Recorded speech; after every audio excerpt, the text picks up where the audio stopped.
ça semblait loin, en Chine. Petit à petit, ça s'est rapproché plus proche de chez nous. Dès l'arrivée du premier patient, tout a pris une ampleur beaucoup plus grande. On le voyait arriver, mais on ne se rendait même pas compte que tout se mettait comme ça en place, et aussi vite. C'est un peu une fierté d'avoir qu'on soit tous ensemble comme ça, qu'on soit unis dans des moments difficiles. Franchement, c'était beau.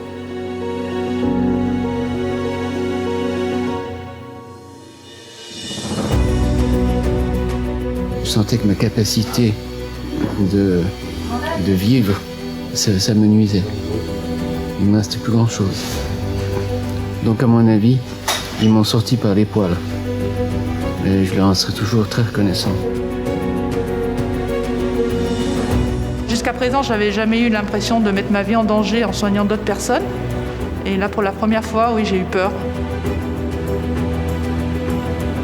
Je me sens d'une journée où j'ai perdu 2 patients de manière assez difficile dans la journée. Je suis sorti détruit de cette journée et je suis rentré exactement à 21h. Je ne sais pas si les gens applaudissaient vraiment pour nous, pour eux, pour tout le monde, mais il y a une espèce de solidarité humaine qui m'a fait pousser plus fort sur mes pédales et rentrer chez moi avec la conviction que ce que j'avais fait avait un sens.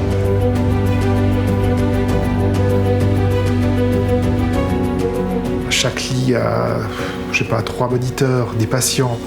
Ça pipe dans tous les sens. Il y a des gens qui crachent du sang, qui crachent des glaires. Sur une infirmière peut-être. Mais la bonne nouvelle, on m'a dit que je n'étais plus porteur du virus. Alors ça me fait plaisir. Ouais. C'est une bonne nouvelle. Donc je suis libre de l'attraper une deuxième fois. Je déteste ce virus, au plus haut point.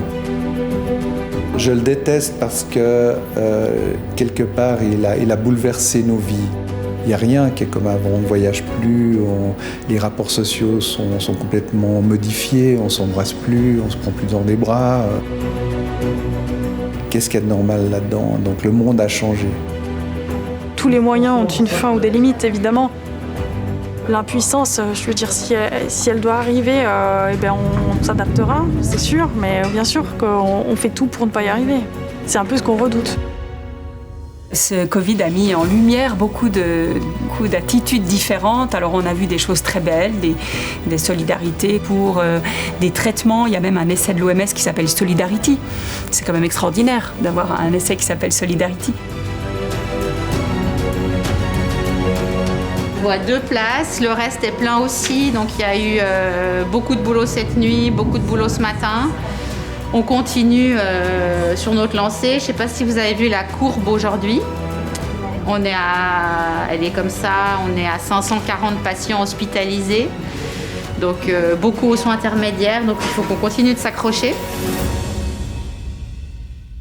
Tout le personnel médical s'oublie complètement. Ils sont sur place pour le patient, pour les familles. Ils encaissent ce qu'ils doivent encaisser, ils portent tout. C'est assez impressionnant. Ils portent le désespoir des patients, la tristesse des familles, la tristesse du patient. On voit dans leurs yeux, des fois, c'est pas évident. J'adore tout le monde ici, franchement. Mais quand même, ça me manque la maison.